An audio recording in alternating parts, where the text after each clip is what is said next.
Coming up on CHGO Cubs, presented by Toyota and Bet365. Another Sunday of sadness.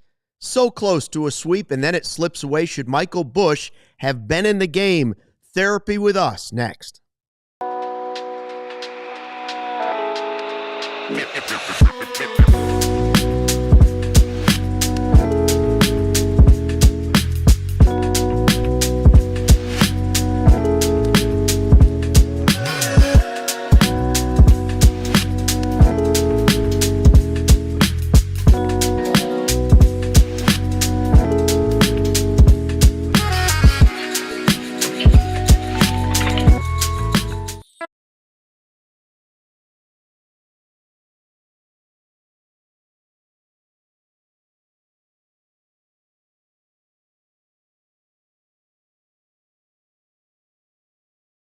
Bet365.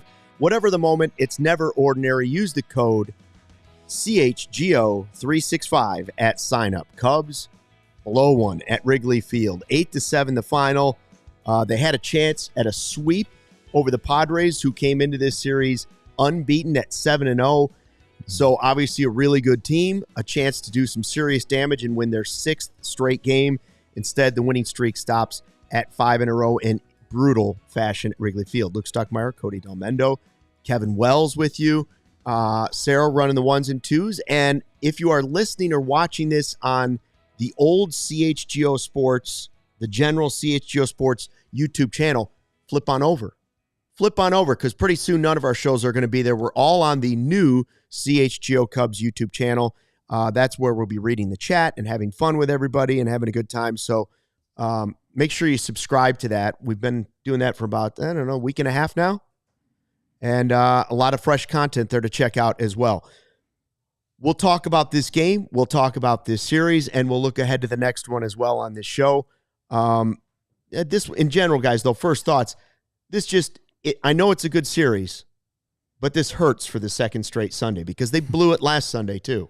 Yeah, what is it with, since our entire existence began, Sundays have been painful. Not good. I watched enough Corey and Brendan the last couple years on Sundays, and they're both miserable because they would lose in the most depressing way to finish a series, whether they won the series or not.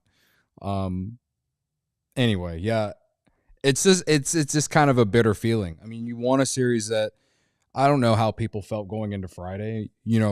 They had such a great series against the A's. Go into this series, the Padres were undefeated. You end up taking the first two, in really fun fashion, right?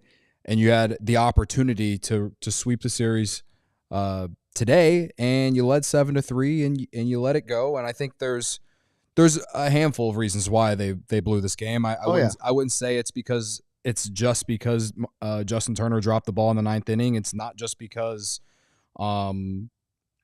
whoever got the hit in the 8th inning off Porter Hodge. There were many reasons on why they didn't win this game, but the two that I'm talking about that I just mentioned, I think that's, you look at those moments and you're like, despite all the things that happened beforehand, you still led going into the 8th inning and you let it fall. And I will say this, it hurts, but it doesn't hurt like it did against the Diamondbacks last Sunday. Largely because you won the series. And also, I don't know, as far as who to use in the bullpen, I don't know who else Craig could have gone to. If there's any pro from the bullpen today, Brad Keller, stock up, right? Julian Merriweather, stock up. Hodge, he has great stuff, but man, walking the leadoff hitter is not great, so stock down. Do I still believe in him? Is he still in my circle of trust? Yes. Presley, he walked the leadoff hitter, but then got a routine ground ball and got that guy out. But, we all know how the 9th inning panned out with Turner dropping the ball, whatever. You can't sugarcoat it, though. I'm not sugarcoating it. They should have won the game. They should have won the game. That's the thing. That's the only thing about this that makes it tough, because you led 7-3, you're at home, and you had already won the first two of the series. You should have won the game. Felt like who was going to make the most mistakes in this game is kind of how it came down to me. It was an ugly game. It was a really ugly start to the game. Credit to the Cubs for immediately picking up Ben Brown, his second start of the year, and going out and scoring 7 unanswered. But let's be honest, you got a little lucky. 2 balks in 1 inning. When does that ever happen? I mean, you took your walks. You took 8 of them today. That's really good. The Cubs are really excelling in professional at-bats this year. But again, this one is, you're right. I mean, it's a bullpen loss for sure. Ben Brown could only give you 4, and I think the turning point for me was the home run to Merrill, in which I didn't think he should have been out there for the 4th. But as far as Counsell in the late innings, again, I mean, he is going with what he's given, and I'm not going to immediately start sounding the alarm that the bullpen is bad, but there's far too many base runners in late innings again. Yeah. Far too many leadoff walks. The Cubs right now have given up 110 hits on the season. That's like 20 more than the next team. I mean, way too many base runners, especially in key opportunities, and it hurts a lot because how many 1-run losses have we seen the last 2 years? 1-run loss again in a game that you probably could have escaped with a win there. Turner catches that ball. Great. He should have caught it. Yes. But again, it's frustrating because it's a 1-run loss, and we feel like we've seen this story a million times. Last weekend was 6 walks by the bullpen in 3 innings. Too many. 8 walks overall today, way too many. To your point, Kevin, when you're talking about the walks, I should go back and say about Presley, if he doesn't walk the leadoff hitter, then the next ground ball, it's a routine out if he gets the guy out. If he gives up a hit and then you get the routine ground ball, maybe the same situation plays out. But whether Justin Turner catches the ball or not, maybe we're not in that situation if you're just not walking guys. Yeah, and I think that's the point that I'm trying to make here. So, yeah, it's just it's a situation. Did they work a clean inning today? No, the walks were the biggest. If you just say overall, what's the problem with the game? Walks. You can't give up 8 walks to a team that's also got like 13 or 14 hits in the game. That's trouble no matter what your lead is. It's a great lineup. Merriweather or Keller might have had a clean inning. Okay. Yeah, I think Keller gave up a hit, but he didn't walk anyone. And Merriweather, he might have walked someone. Keller had a clean inning. He didn't. Okay. It wasn't a perfect inning, but it was inning and out of 9. Yeah, that's tough. Now so that you can't walk the leadoff man. That was the other problem last week. Like walking the leadoff man, the most novice mind about baseball can tell you giving a free pass to start an inning to the other team is a bad idea. Yeah. Especially a team that has bats like that and is willing to look at the pitches. So, okay, that's the first problem. I don't blame Craig Counsell, and I don't think anybody should blame Craig Counsell for the way he went about using the bullpen. That's probably the best route that they have. Those are that, like you said, circle of trust. He went with his circle of trust. The thing that he'll be questioned on after the game is not leaving in Michael Busch over at first base. Yeah. Now, even Cliff Floyd said at the very beginning of their postgame show, is it a play he should have made? Yes. I'm not going to blame Turner over there at this point for first base. He just doesn't play first base or anywhere that much. He should have made the play. The whole game is not on him, but the decision to leave him in is a little bit questionable. I guess I'm just going to guess at Craig Counsell's thinking is that we knew we needed a really key at bat still in the game, and he's one of the guys we want in those key situations. He did give a pretty good at bat in the bottom of the 9th. Didn't lead to anything, but it was a decent at bat. The flip side is you could have put Turner over at third base and you could have had Busch at first, and you can't guarantee that play is made, but it wasn't that tough of a play. It went right off his glove. Hit him in the webbing of the glove. He thought it was good. He thought he was going to scoop it, and all of a sudden it was a backhand. Yeah. I mean, I don't know if I would have even put Turner at third. I would have been fine if you just put Workman at third base like they did and put Busch at first. Like that would have been fine with me. Because if he does catch the ball, are they out of the inning? They're out of the inning, right? If he catches the ball. Inning double play. Right. So then it's still a tie ball game. It's not like you're going in the bottom of the 9th inning down 1 run. Now the ball they threw into right field, I don't blame Turner for not getting that one. Yeah. And do remember that was on Kelly. That was on Kelly. Turner had a nice throw to the plate where they cut down another runner early in the game. So it wasn't like he was a butcher over at right field. It wasn't Trey Mancini. Is Michael Busch a better first baseman? Yes. Yeah. No, but Shaw might be better than Turner at third too. Yeah, it's just I would hope. The thought process behind the entire situation. It's like you brought Busch in, you pinch hit Busch for Shaw. for matchup reasons, probably. They had a right-handed pitcher on the mound. What was it, Jason Adam? So they brought in Bush to face Adam, and so I don't know why you don't just go ahead and put him at first base for defense.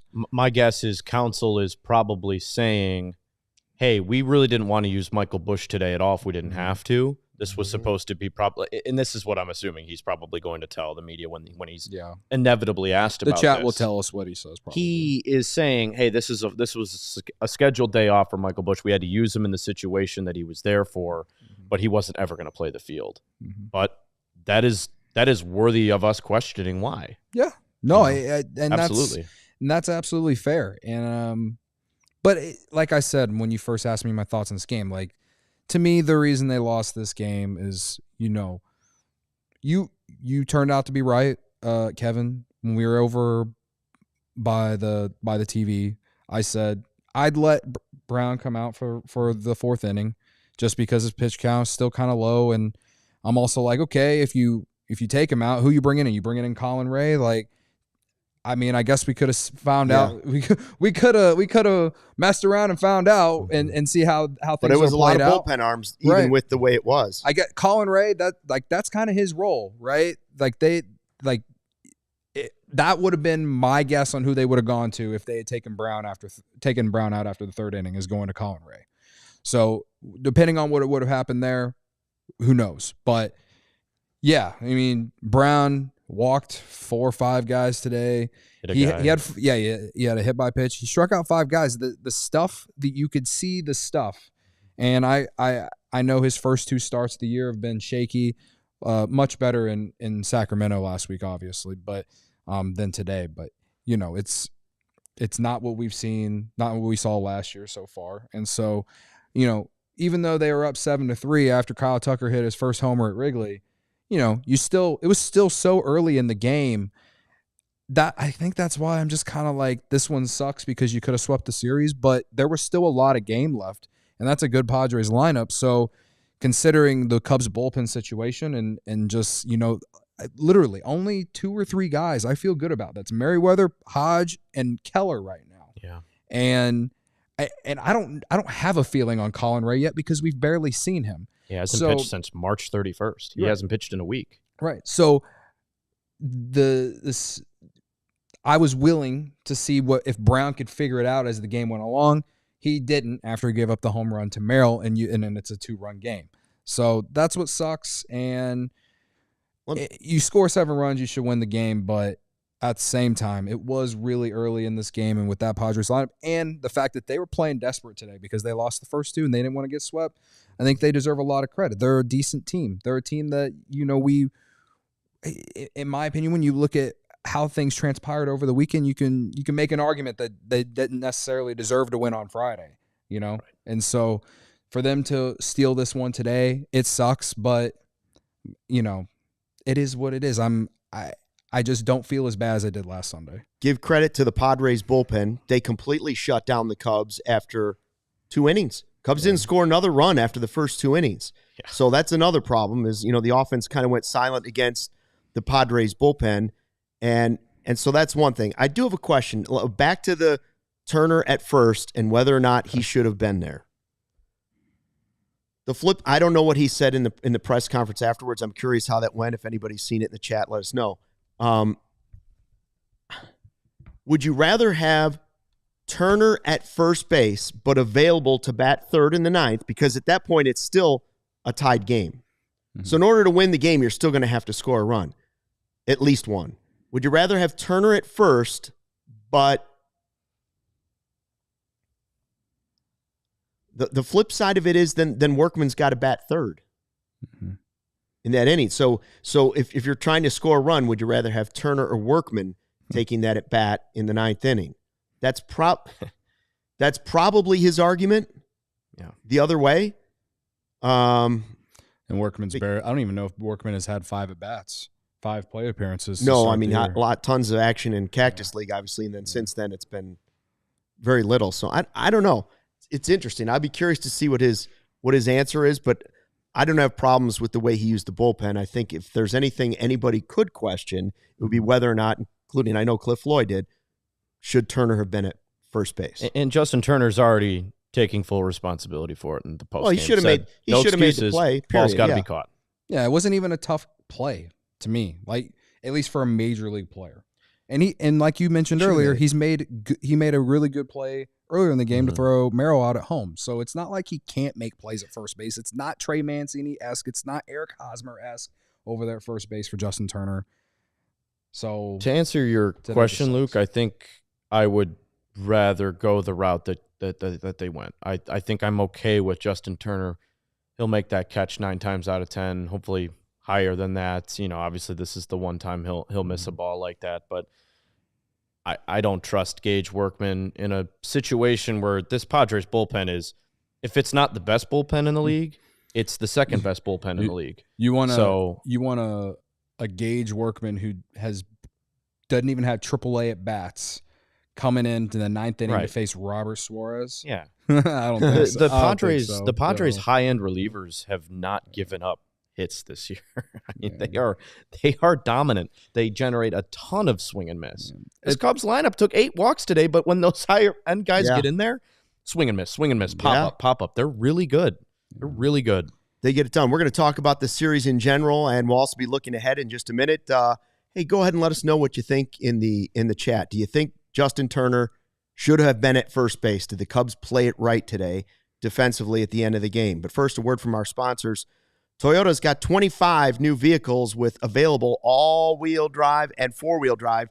More than any other auto brand out there, the Chicago winter can be brutal, so can the spring, but Toyota makes it easier. From the sleek Camry all-wheel drive to the Corolla hybrid all-wheel drive, the Toyota Tundra is their truck that's known for its power, durability, and off-road capabilities, perfect for our weather. Headed to the big game, maybe heading out to spring break, the spacious Grand Highlander, the perfect ride with all-wheel drive to keep you and yours safe. So bring the action, and Toyota will bring the traction. Toyota, let's go places. Right now, great time to sign up to be a CHGO diehard, or as I like to nickname them, the sickos. Upgrade your fandom today. Get access to our exclusive written content, a free t-shirt, plus plenty of discounts on future merch and events, and access to our CHGO Discord lounge, where we all hang out and talk Chicago sports and so much more. Go to allchgo.com for the latest information on how you can join thousands of CHGO diehards in our community. We can't wait to connect with you on an even greater level. By the way, we have new shirts out. You know, the merch, we have 4 new shirts this year. The merch, you could pick one of those as one of your new shirts. Yeah. So we have 4 of them out there. Now, I'm not sure if the 4th one you can buy yet or if that's when we get to 2,000 subscribers, but it's coming real soon. Seems like every time we do a shirt drop, they just get better and better. I really, really love the baby blue CHGO, and I really like the hot dog one. I'm not going to say that was my idea, but it was my idea. That was your idea? Credit to you. Credit to me. I know fashion. I needed a laugh. Anyway, just like your favorite teams need a home court advantage, your home needs a home floor advantage, and Empire Today can help you get it. Empire Today has flooring experts, dedicated flooring professionals who focus on flooring every single day. You can go to a big box store, but you might be talking to someone who was working in plumbing yesterday and selling sod the day before that, all right? Empire Today lives and breathes flooring, and they will be with you every step of the way. Their flooring experts bring the showroom right to your home. You get precise measurements taken and have your questions answered, so there are no surprises. With Empire Today, you get clear upfront and all-inclusive pricing, plus you can schedule an installation as soon as the next day. So schedule a free in-home estimate today, because some things are just better at home. CHGO listeners can receive a $350 discount when using promo code CHGO. Yes, you heard it right. A $350 discount with code CHGO. Restrictions apply. Visit Empire today/CHGO for details. Very nice. Cubs lose the finale. They had 7 runs in 2 innings. Couldn't score another run after that and lose 8-7 in disappointing fashion at Wrigley Field. But they do get the series win. So how do you grade the series? Back-to-back series wins is a pretty nice thing. Yeah. In reality, it should be 3 straight series wins if you try to not forget last Sunday. The 2 Sundays in a row, you could have had a sweep, and you could have had 3 straight series wins. You could be up to 7 straight wins right now? You could have a 7-game winning streak. That's the difference, right? Like, so at the end of the season, if you're disappointed, you already have 2 games that you can mark with a red mark on a calendar and say, that's one we should have had. Here's another one we should have had. Mm-hmm. And obviously that's going to happen over 162 games. You're going to blow some games that you should have won. Mm-hmm. But I will take series wins, and I think the key to this one was starting pitching in the first 2 games, right?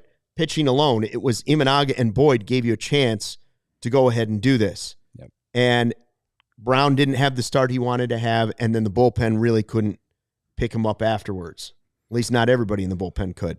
So, yeah, I'll take 2 out of 3. I was feeling greedy, though, just like I was last weekend. I don't feel nearly as bad about this loss as I did that Diamondbacks loss. Maybe that's just me. I don't feel...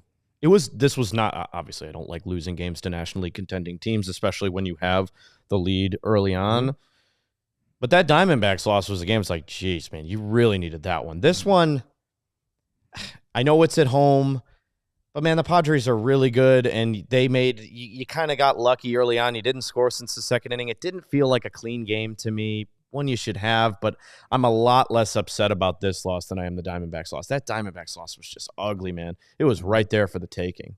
It was right there. This one was kind of like, man, 1-run game late. That really doesn't favor the Cubs bullpen. Give me that Padres bullpen any day, and sure enough, that ends up being the difference. Doesn't winning the series over the Padres though kind of make you feel better about the loss of loss of the Diamondbacks?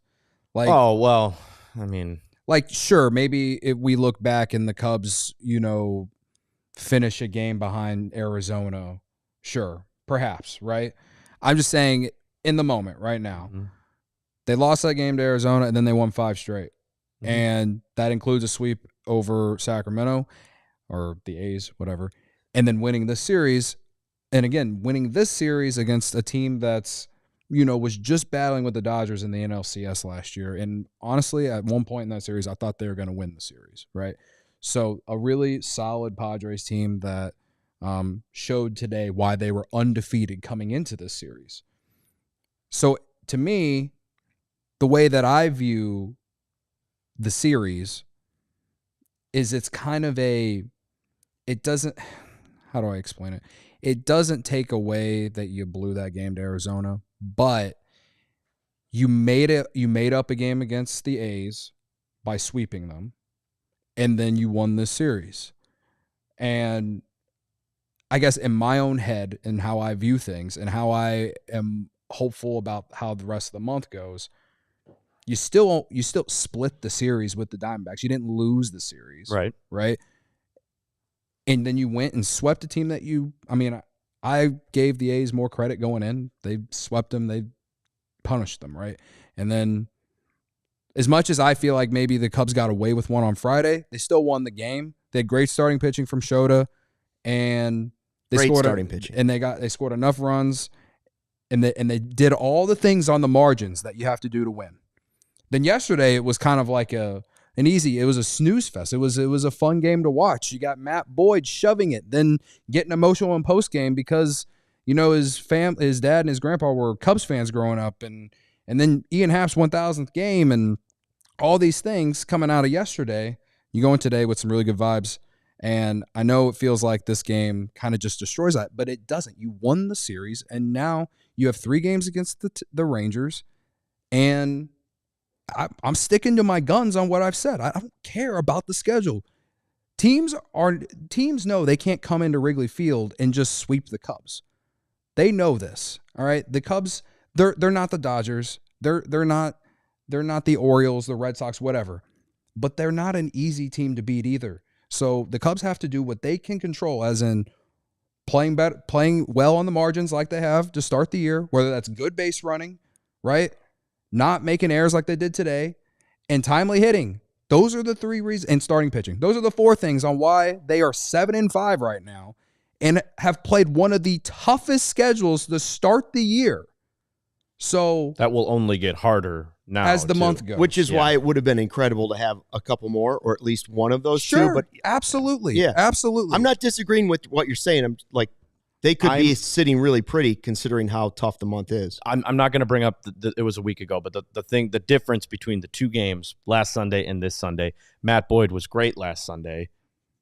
Today, you don't get a good start from Ben Brown. You're playing from behind right away, so you're battling. You come back, you're the beneficiary of some really silly Padres mistakes. So that's why I don't feel as bad about this loss, because it just felt like you benefited from them making mistakes, and you generated those runs. Runs are runs, but it felt like they gifted you those runs. The Diamondbacks, you grinded and were playing better than them in that game. It was one really crappy inning that blew the whole thing and blew a really good start from Matt Boyd. So that's the difference. Remember the old Cadbury commercials? Thanks, Easter Bunny. Balk, balk. How often do you get 2 balks? Right.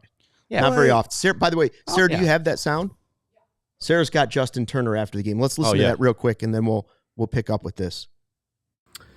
Yeah, it's a good team over there. They got good arms in the pen. I thought we did a good job, battling back after the, rough first inning. Benny did a good job settling in, and obviously just let that one get away. The walks came back, for both teams, but just when you have team 3 passes, how much can that come back and haunt you? Yeah, just a lot of weird stuff in the game today. Walks, balks, infield hits.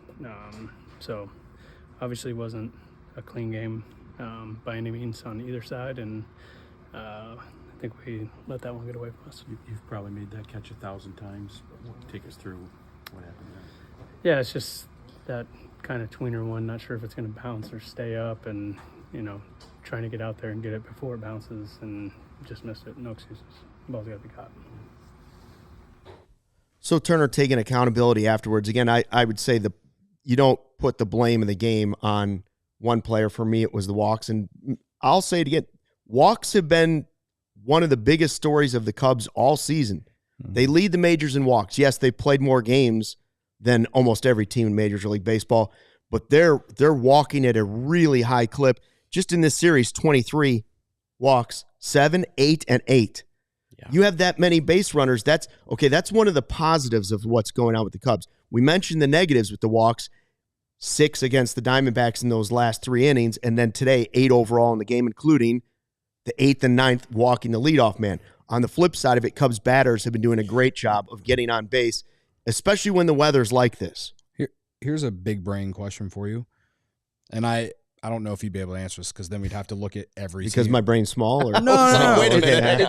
It's more understandable either way. It's more of because I'm going to assume you haven't paid attention at every other team or across the league. Right, yeah. Like, just because I haven't either. So maybe the chat can help us with this actually as well. Like, do you think, okay, the Cubs batters are walking a ton to start the year. Mm-hmm. Great. My Delulu is sky high about it. We can do this all season. But then when the Cubs pitching staff is doing it, and then when you mix in the fact that other teams are doing it to the Cubs, is this just a sign of pitching staffs not fully where they want to be here to start the year? Or is this the Cubs really just doing what they want to do in terms of walking more? I think both probably are true. My guess is pitchers aren't really ready and at their peak early in the season. But Cubs hitters have been patient enough to take advantage of it. It's the Kyle Tucker team text to his teammates saying, hey, look what we did against the A's. Mm-hmm. Walks. We were walking, and the extra base runners were a huge boost to our offense. Then he comes in and gets 2 walks on Friday, and you say, wow, they had 23 walks again in this series. So they're being patient. I'm good with the approaches at the plate for almost every guy on this team. And so I like the extra base runners, especially when it's cold like this. We're going to preview the series coming up this week against the Rangers. Listen, it might snow tomorrow night. Be ready to walk. I know you got to be ready to score runs, but when you're trying to get just one run across, that's why I didn't have a problem with the Cubs bunting PCA trying to move over in the 8th inning. In the 8th inning, trying to move the runner over because it's tough to score runs right now. The other bunt, I'm not so sure about. We will talk about that in a second. We're going to preview the series and much more. But first, a word from our sponsors. Bet Bet365 is live in Illinois. Whatever the moment, it's never ordinary at Bet365. New customers now get $150 in bonus bets when you bet $5, win or lose. Sign up and use the code CHGO365, deposit $10, and place a bet for $5 to get $150 in bonus bets if your bet wins or loses. With Bet365 early payout offer, you're a winner if your team goes up 5 runs with the instant payout on straight bets. A parlay selection marked as well as winners. Download the app and use the code CHGO365 when you sign up. Don't forget, sign up and use that code CHGO365. Deposit $10, place a bet for $5 to get $150 in bonus bets. I did it. I loved it, and it paid off. Bonus bets can be used on bets for the spread, totals, player props, futures, and more. Whatever the moment, it's never ordinary at Bet365. Disclaimer, must be 21 and older. If you or someone you know has a gambling problem, crisis counseling and referral services can be accessed by calling 1-800-GAMBLER. The Nerfy was dead to start the game. Yeah. It was dead the moment. Say so. It was dead the moment Ben Brown walked. It was Fernando like Tatis. almost an hour-long first inning. It's like my worst nightmare. One of my worst Thank goodness bets it of the was a day baseball game. season so far. It's hard to bet baseball, man. I need to just get need to put my meat on the table and run first inning. Let's go. We're rooting for runs in the first inning. That's what I need to do. Anyway. Our friends at Shady Rays are helping you get in the right frame of mind with their premium polarized shades that won't break the bank. I love my Shady Rays, man. It's an important sunglasses company. They're offering world-class products, rated 5 stars by over 300,000 people. Their sunglasses, they're durable with the frames, crystal clear optics. They make it perfect for a choice of all outdoor adventures. I'm sure Jason Hayward had his on, making that catch late in the game when he fell down at Wrigley Field sun. So many colors available. You'll find a pair that's perfect for you. I have the gold frames, really nice and thin with the circles on them. I got them for a bachelor party gift. Oh, yeah? Great. Yeah. I literally sent him the code, and I'm like, hey, get these for your pictures. And we got a couple really cool photos of all of us wearing them. They look great. I love them. I wear them every day. If your shades go missing or take a hit, don't sweat it. Most insane protection of all eyewear. Every pair packed by the lost or broken replacement program. If you lose them, just tell Shady Rays, hey, I lost them. They'll send you a new pair within 30 days. There's no risk when you shop. Their team has your back with personal and fast support. CHGO viewers and listeners, go to ShadyRays.com. Save 35% off polarized sunglasses with the code CHGO. Over 300,000 people have rated Shady Rays 5 stars. Why don't you be the 300,001st person? So use the code CHGO today at ShadyRays.com. Cubs lose 8-7, had a 7-3 lead, and couldn't hold on. We're at a chance at a series sweep.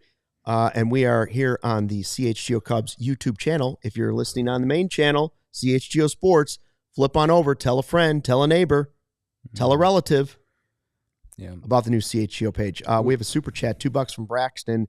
Did the ball go through Turner's glove? No, it looked like it went off his thumb. Yeah. So if you have the pocket of your glove goes like this, and it was the thumb part, right? Yeah. It's the bottom part of the webbing. It hit there because his glove was kind of slanted, so he couldn't squeeze it. It hit the bottom and ricocheted off. What was weird about that play is the ball really, like Nico really must have chucked that ball pretty hard because it went all the way to almost the dugout fence there, which allowed Tatis to score from third. Yeah. So unfortunate, bad bounce. Yeah, I mean, he said exactly what we were guessing earlier in the podcast. It was an in-between throw. He was thinking, am I going to have to scoop it? If I'm going to scoop it, I'm going to lunge forward to try and get it first. And instead it didn't, and it caught him in an awkward spot. But it's a play he knows he should make. I like this comment from Darius. Hey, fellas, good series win, but horrible giveaway of a game we got to win. Change at 5th starter. Hodge slides in to closer. Yeah, you ready to make Porter Hodge the closer yet? Well, let's start with the 5th starter because there's a lot of Ben Brown. Like someone said up in the chat too that maybe they should option him to Iowa to get him focused on the strike zone because that's the problem with Ben Brown. And I say this all the time. When we're talking about Cubs homegrown pitchers, a large amount of the time we're always talking about command. He's got great stuff. Guys touching 95, 96 today. The death ball got a few guys swinging. He's got great stuff. And we saw it last year. It's not like this guy's never pitched before. We've seen this guy pitch. But early on this year, command has been a problem. All I'm going to say is that as long as you're getting solid starts out of Shota Imanaga, Matt Boyd, Jamison Tyone, like you did last week, and I still think Justin Steele is going to figure it out as long as he stops giving up 2 home runs a game, then I'm willing to ride this little bit of a roller coaster with Ben Brown as your 5th starter because he is the high ceiling play. Now, you want to option him to Iowa? Who are you going to put in that spot? Are you going to call up Jordan Wicks? He's also another young starter. That's the update. Assad is not that far away. We heard from Wrigley Field that Thank God. Assad is going to do some more throwing, and then he's going to go out on an assignment. So I would assume he's not there that long. Where do you put Assad when he comes back? Because he's part of your pitching staff, no question about it. Assad's earned that. Do you put him there and do something with Brown, or do you try to put him in the bullpen to have another reliable circle of trust guy? So for me, like if you don't want to wait for Assad, you could go to Jordan Wicks. I'm intrigued to see what Jordan Wicks can do in this rebound season because he was hurt twice last year. We saw what Brown's next start. Try Wicks. You could. I'm not advocating for it. I'm not either. I'm sitting here saying, ask me at the end of April, personally, for Ben Brown. I think that's what we have to do with young pitchers, man. You had to do the same thing with Justin Steele. The only difference thing with Justin Steele was we went through it, and it was in a season where wins didn't matter. We were, quote unquote, rebuilding when I was told we weren't in a rebuild. But now, like if the command doesn't get any better, then by the end of the month, then I'm open to that conversation. I think it's still too early, but I largely say this because 4 out of your 5 starters so far have been very good for you. And when I say very good, they've been able to go deeper into games. That Matt Boyd signing looks really, really good through 2 starts. And I'm not 2 starts. Yeah.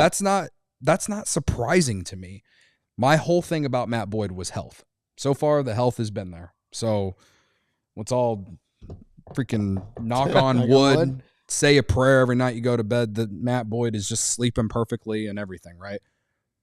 So I'm fine with Ben Brown. I'm more excited to see what he does in his next start because I love a pitcher coming off a bad start. So I know it's tough today, and he had conditions that benefited him as far as the wind blowing in and all that, and walks killed him in that first inning. But I think we have, or at least for me, I feel like we got to let him go until April. If the command is still a problem, if he is walking 4 or 5 batters a game still here, it's April 6th. So 2-3 more starts here? I'm okay with that. If we get to the end of April and that's still a big problem, then maybe. He has as much or more upside than anybody in the rotation. Yeah. Not that he'd be a better pitcher than some of those guys, but he has that room to grow with a high ceiling. Probably more, he has more room to grow than almost anybody. You think that if they called Horton up, he's not going to have command problems? Right. Do you think that if they optioned Brown and brought in Jordan Wicks that he's not going to have command problems too? They're all young pitchers. And this is why me and Luke, and you probably thought this as well during the offseason too, Kevin, like this is why we wanted them to go get another starter to go with Steele and Imanaga. And they didn't. Now, Matt Boyd has been awesome to start the year, right? But there has to be a balance with these young pitchers, man. They're not all just going to be great right away. You know what I mean? So I think you just got to be patient with a guy like Brown. As far as closer, I'm not blaming Presley for them losing today. No, I'm not either. You didn't score since the second inning. No, that's a problem, and too many walks a problem. Speaking of the walks, Rohan had a good comment in the CHGO Cubs live YouTube chat. With the defense we have, pitchers should not be walking batters. They should just make the hitters hit. Yeah, that's it. You have arguably one of, if not the best defense in the National League. You have a spectacular defense. You have gold glovers all over the place. Now, Turner's not the guy at first base, but you have potentially, Bush could win a gold glove at first base. You have the outfield littered with gold gloves. PCA could win it in center field. So you have guys that can win gold gloves. Agreed. Don't stop walking, guys. Please, just stop walking batters. Sarah, did we have another soundbite from Wrigley Field from Carm? Yeah, we have the Tucker one, Kyle Tucker. All right, let's hear from Kyle Tucker because obviously another home run, and he was one behind Aaron Judge for the Major League lead with a few more games. I mean, obviously, I would rather finish with the win, but I mean, I just, I feel comfortable up there and putting together some good at-bats and trying to, score up the ball as much as I can. So I think overall, we've been playing really good baseball so far. Some of the arms that you guys had to face late in the game, what can you say about just the at-bats late after battling back and being able to take advantage early?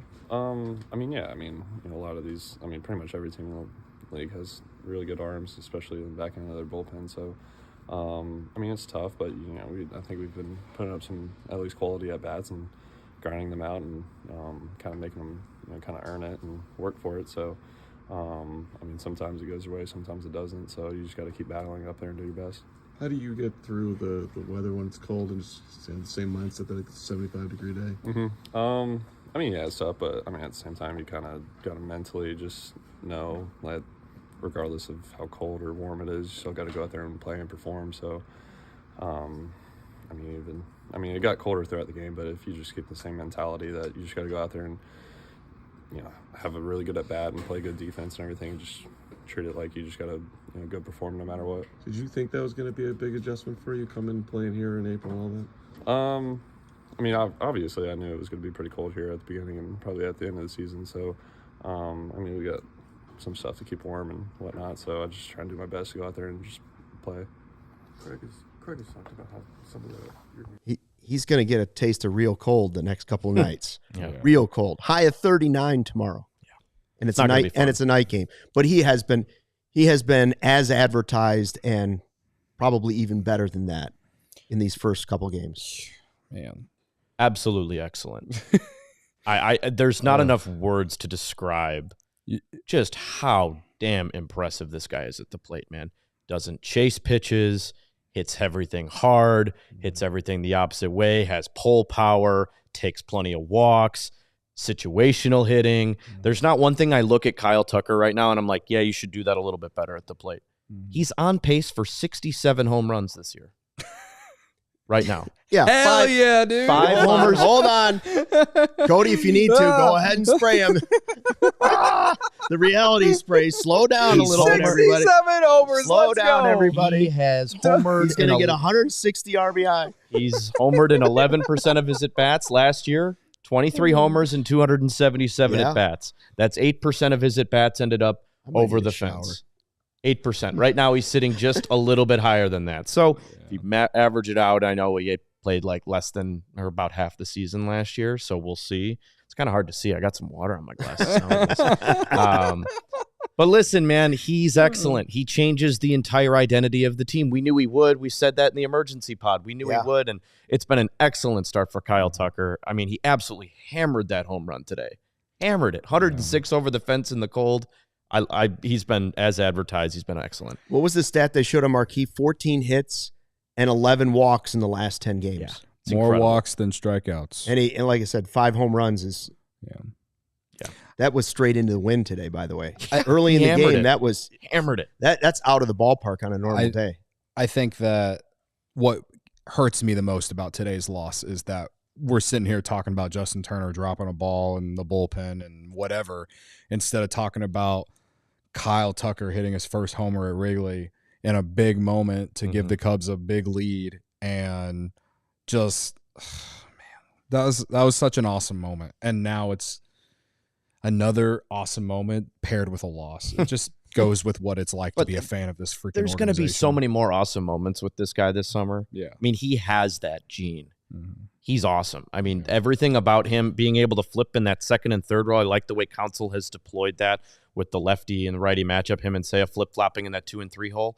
As long as those two are healthy, that should never change. Yeah. Those are your boppers. And right now they're both swinging the bat pretty well. But what's Tucker? He's second in the league in home runs now behind Judge, or tied for second with 5, right, Luke? You said Judge had 8. Yeah, I don't know if Judge 7 or 8 homers. No, Judge had 1 more. He had 6. 6. Okay, so yeah, Tucker. But obviously he's played probably 2 less games. Yeah, well, yeah. And 2-time MVP. Yeah, but I mean, Judge is going to hit more home runs than Tucker this year if he's healthy. Yeah. But that'd be a fun bet. That'd be a fun show bet. Who hits more home runs, Kyle Tucker or Aaron Judge? Aaron Judge. Boy, I would take. I would take Judge, but just based off the fact he plays. You would take Judge. I mean, yeah, it's the fair play. He plays in a Mickey Mouse ballpark. All right. But the wind, Cody. But the wind, yeah. Maybe he has a 20 home run month like Sammy Sosa back in 1998. I mean, hey, remember when we thought the Reds were going to be the biggest threat in the division? They're off to a tough start. Yeah, and they're off to a real tough and start. Milwaukee, who lost their first 5 games or whatever. Now they're back to 500, which is no surprise. It's also way too early to be paying attention to these teams and trying to dictate if they're good or bad. I know the Cardinals are even off to a decent start, and they had a lead late today and they blew it, and they have a closer. So when the Braves started the season 0-7, and no teams ever made the playoffs with that start. Right. Will they be the first? That's an awfully talented team not to make the postseason. Well, they still don't have Acuna. But they're in a tough division. They need. I would say the Braves, that they got to be around 500 or better, maybe just over 500 by the time Acuna comes back. That's where they need to be, because he's their best player. He just flat out is. So they lost a game to the Marlins this weekend. I don't know if they won the series or not, but I know they lost. Matt Mervis hit 2 homers yesterday. Did he really? He did, yeah. Wow. Did you see? Can't believe we traded him, Kevin. Oh, Mervis. All they do is trade the good young players. Chicago dude. What did Chicago dude just say about that Judge contract? It's right one more at the top. Yeah, 9 for $360, signed at age 29.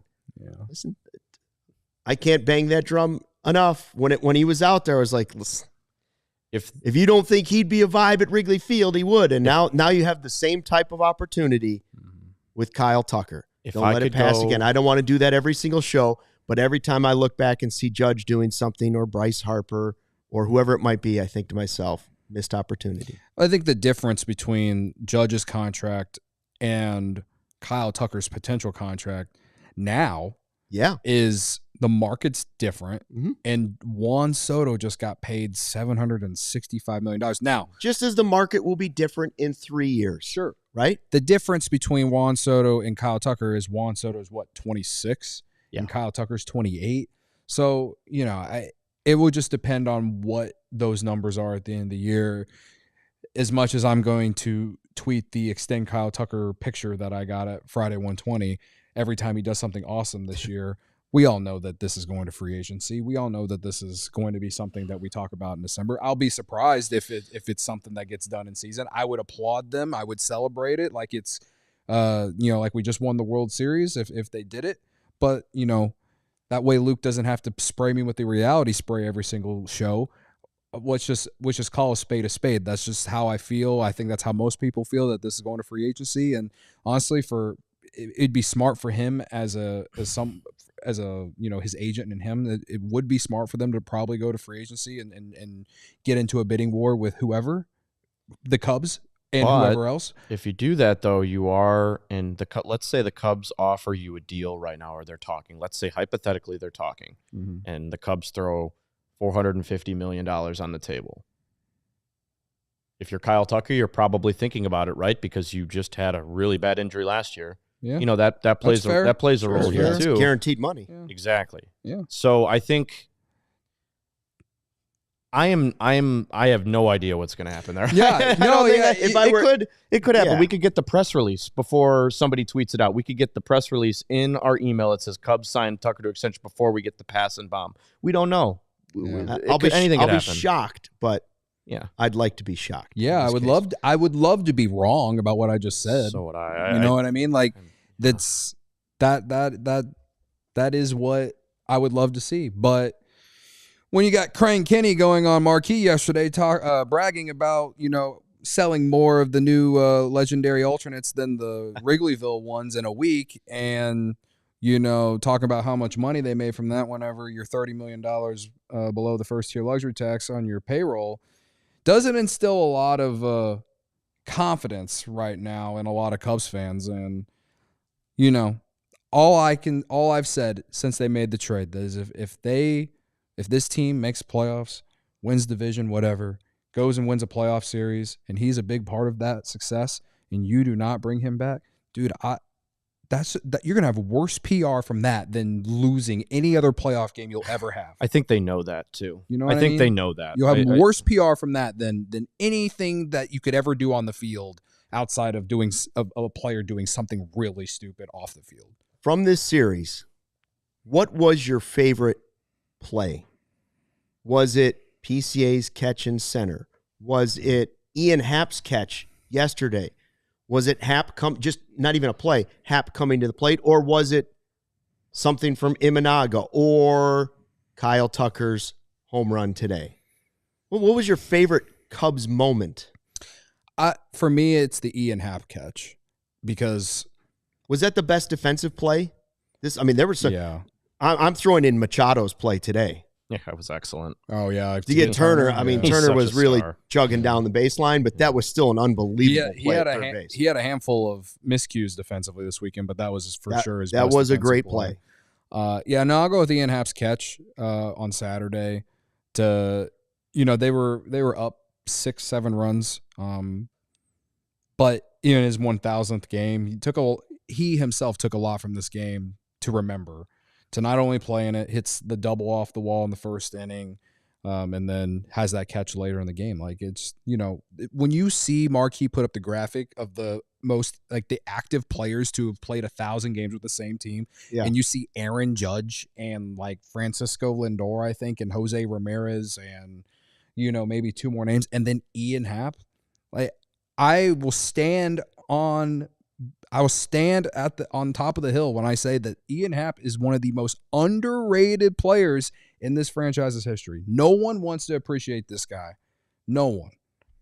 And it boggles me. So I'm just happy to see that not only 1,000 games as a Cub, have success individually, and have some fun moments from his 1,000th game. And I so bad want him to be part of the core players that gets this team back to the playoffs and doing something hopefully memorable for us fans in October. I so bad want that for him because in 17 and 18 he wasn't a core player. He was the young guy that was trying to just stay in the league, Yep. And to put the offense that was struggling at the time back on another plane. He was supposed to be the spark plug, the addition, the Nico Horner of 2019, Yeah. That's the situation's a lot different. So it is. And 1,000 games. I just want him to be 1,000 games is a long time in one uniform. Yeah. That's a long time. It was really, I actually thought it was cool that Hayward was in the other dugout for it. Yeah. That's cool. Right? Somebody that's, he's been around for a long time and was in the outfield with for a long time. And I'm glad we didn't get any Jason Hayward revenge games this weekend too. I thought for sure there was a Jason Hayward revenge moment coming our way. Instead it was Jeremiah Estrada. Yeah, we got Jeremiah Estrada and Jason Adam revenge games. Yeah. Ugh. I don't know, man. What was my favorite play of the weekend? The Ian. I've just been an Ian Happ fan for a long time. I love the way he approaches the game. I love the confidence he instills in his teammates. I love the way he talks about the game. I love the way he talks about golf too. I like playing golf, and I like how good he is at golf. Yeah. I appreciate him and what he's done, and been a consummate professional here. So the catch was probably my favorite. But honestly, man, I don't know if it was one specific play, and I can't remember specifically all the way back to Friday because my brain kind of stinks sometimes. But Shota, just in general, key outs and no drama with him. I don't know if that answers your question. No sign of aggression from Shota. He's just excellent. I really, there's not enough things that I can say about every time he takes them out. Now we're like, oh, okay, I'm betting on the Cubs to win. Yeah, you can also throw in Shota the next day. So on Saturday, showing up in that awesome Bears, starter jacket. Coat. Yeah. Oh my! I saw that and was just like, "We're winning today." We just get caught up, like MLB Twitter and fandom and all these things. And I know that Twitter and everything. I know that they will tweet things about Shota and videos of Shota, but he is still incredibly underrated when it comes to the big baseball sphere. Of the 10 to 15 guys that are talked about, I'll extend it to 20. He's still not talked about the way he should be. I know he was an all-star last year. He's awesome. I think the Ian Happ catch was my favorite, to answer your question, but Shota's still the ultimate stopgap Need a close win, 2-run win. I got you. Yeah. I'll keep guys off the bases, and I'll win you a ball game. Yeah. Well, now you get the Rangers, and the Rangers are off to an 8-2 start. They have a lot of bats that can hurt you. So I like what starting pitching meant to this series against the Padres. I hope it means the same thing in this series against the Rangers. You get Steele looking for a little redemption on the mound. You get Imanaga and Tyone as well. It goes Steele, Tyone, Imanaga. I like those three pitchers against the Rangers, especially Shota pitching when I don't know how long the cold weather's supposed to last, but I like having really good starting pitchers on the mound when it's going to be freezing cold at night at Wrigley Field in the first 2 games of this series. 39 for a high temperature, possible snow in the forecast. I just hope that we're sitting here doing a post-game show and they play the game. Second of all, I'm really glad I'm not on the sidelines waiting to do an interview at Wrigley Field tomorrow night because it's going to be brutal out there. Rangers coming in winners of 5 straight that just swept the Rays. They're hot. Well, the Padres just came to town 7-0, and you won the series. So I'm not, again, like I said, first segment, I don't care about the schedule. Just play the way you're supposed to play in terms of playing well in the margins, get good starting pitching, timely hitting, and good defense. You didn't get all those facets today, and that is why you lost the ball game. But you have a team that's red hot coming into play in weather conditions that you are used to, and they are not. And you're 7-5. You're not a bad team. I don't care about the schedule. Just you put anyone out there, and if you play the way that this team is capable of playing, they have a chance to beat anyone in this league, except for maybe the Dodgers. But I don't think anyone can beat the Dodgers. So, although they just lost.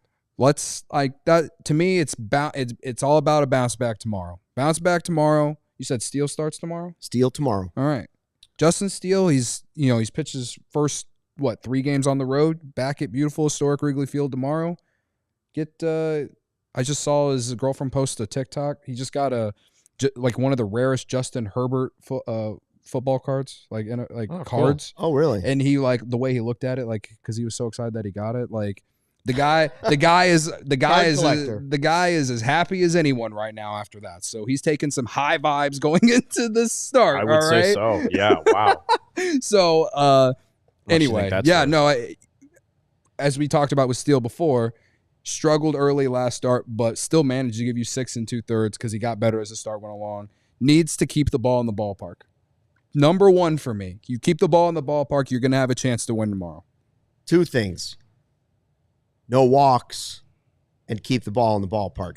Keep the ball in the ballpark should be easier if the wind is blowing in at night. Mm-hmm. Keep the runners off the base pass with the free pass. Go ahead, we just said in the chat earlier tonight. Go ahead and make the hitters hit with that defense that you have behind him. I think he'd be beneficial. Listen, it's disappointing that we sit here and say they didn't get the sweep tonight. They lose 8-7 after they had a 7-3 lead after 2 innings. But you can also look at what Kevin was saying earlier in the podcast. Did they really do any facet of the game really, really well on Sunday? The answer is no. No, they didn't. They didn't pitch very well. They had some sloppy defense. I guess base running was fine, but in general, they didn't do anything super well today. I like the 8 walks. That's about the most positive thing you can say. And the Rangers coming into this game. For the Cubs, the 8 walks. Coming into this game, the Rangers, they don't walk very much starting the year. They are free swinging. They hit a lot of home runs. They have a very deep lineup. They're relatively healthy. I think tomorrow the good thing is if you're going to get free swingers on Steele, I like that matchup just because he generates so much swing and miss historically. So a bounce back from Steele against a good offense would be awesome. He'll have the weather on his side tomorrow. Isn't it a Steele revenge game? Because when he faced the Rangers last year, that's when he hurt the hamstring. Yeah, he came off the mound. Justin Steele revenge game tomorrow. Oh yeah, let's go. And he also was pitching pretty well in that game. If I recall, he was. Well, that was devastating. It sucked. Yeah. It's a devastating revenge start. game tomorrow. Yeah, spread the narrative now. Let's go. I'm ready. Get me back here tomorrow. Let's go. I'm ready for tomorrow. Before we get out of here, Kyle Tucker right now plus 1,200 for NL MVP. Plus I would put some money on it. Huh? Flip it. I would put a couple bucks on it. A couple bucks. Oh, you know what we have to do before we go, which we forgot to do for this last series? We have to do Call Your Cub because I'm up 2-0 so far this season. Does that mean you get to go first, or does the loser get to I'll go last. I'll go last. You guys go ahead and take your Call Your Cubs for this series against the Rangers. It's a hitters contest only. We're not no pitching, so you can't take the starters, especially with the wind blowing in at 39 degrees. Who's been swinging the bat really well? A lot of the guys have been swinging the Let's bat go. really While well. we're young, we can still take Tucker. I mean, that's the obvious. Sure, one yeah. at If you this want point. to take Tucker, go ahead. But he just expressed some concerns about the cold. Not concerns, but well, he just was like, "Oh yeah, I See, thought I it'd be a don't little know. cold. I Yeah. got some warm stuff," and I'm thinking, "Uh-oh, there's a little hesitancy in his voice. Yeah, he's gonna be wrapped up tomorrow night. Give me Dansby. Dansby Swanson off to a pretty decent start this He's season. been hitting the ball very well. Yeah. the tank yesterday to dead center. All right, Kevin's on Give record. me Dansby. He's got Dansby against the Rangers for Call Your Cub. Okay. Chat, play along. Man, I'm trying to. Okay, I should take Tucker, so you can't, and you're ahead, right? Or you can take the guy who's struggling to make them good again. Oh yeah, You I could stick take to the Pete. narrative. Yeah, I could stick to give me Pete. PCA. Let's go. Give me PCA. Yeah, that's what I'm gonna do all season. Like, yeah, just gotta take the guy who's struggling. Give me. Don't let PCA get hot. Don't let PCA get hot. Also, if there is any concern I have about PCA, it's that this guy is really struggling against lefties. That's it. That's the only real concern about PCA I have as a hitter right now is that he's just not look good against lefties. But it's early, and it's cold, so I don't know. I think there's three choices for me. There's Seiya, who gets to go back and warm up in the clubhouse if he wants to a lot during the game tomorrow and over the rest of the next 3 days. There's Ian Happ, who knows how to play in cold weather. Been there, done that. Or there's King Tuck, who just homered at Wrigley Field. And I don't know why I would not take Kyle Tucker. And so I will. Because that's how I roll. Is it bold? No, it is not. Is it wise? Potentially it's so. wise. All right, it's officially sent Potentially in so. our Slack channel. But so if no P- changes. Somebody has to take Kyle Tucker. If you don't take Kyle Tucker, everybody out there is like, who are these three goobers? Yeah. I would have taken Ian Happ, honestly. You would have That's my taken Ian opinion. Happ? Well, you can just have her. Feel free. Or You have can him. have Ian Happ's your Happ. guy. I will. Yeah. Saw who had Austin's got Hap in the chat, and somebody else had Hap too. So Daniel's got Hap. Daniel's Yep. gonna have. Evil Access Suzuki bounces back against the Rangers after a tough series. Yeah, Seiya did have a tough series. So Post-game planned after all three games right here on the CHGO Cubs YouTube channel. It's brand new. It's only like 10 days old. Make sure you go there and subscribe. Tell a friend, tell a relative, tell a neighbor, tell someone you've never met before. Tell a stranger. and a little. Well, I guess it's a tease. But tomorrow we'll have a video up of Rangers preview with Jeff Wilson from DLLS. Oh, cool. Boom. And that's going to be on the CHGO Cubs YouTube channel. And that's why you should subscribe. Subscribe. You can watch it tomorrow morning and get Nice. yourself prepped. Learn a little bit more about the Rangers, obviously, with the Cubs as well. Yeah. So Find out what they're doing well. we were going to try doing that. We put one up for the Padres series, and thankfully for this one that we're going to put up tomorrow, we'll have a guy that covers the Rangers, so knows a little bit more. Nice. So. I'll see you guys on Wednesday. All right, disappointing loss for the Cubs, 8-7 at Wrigley Field. Just let that series sweep slip away, but they still win the series. They didn't get the sweep. Thanks for checking out the CHGO Cubs post-game show presented by Toyota and Bet365. Back here tomorrow night after probably a cold one at Wrigley Field. Until then, thanks for listening and watching, and fly the W. We all silly like the mayor.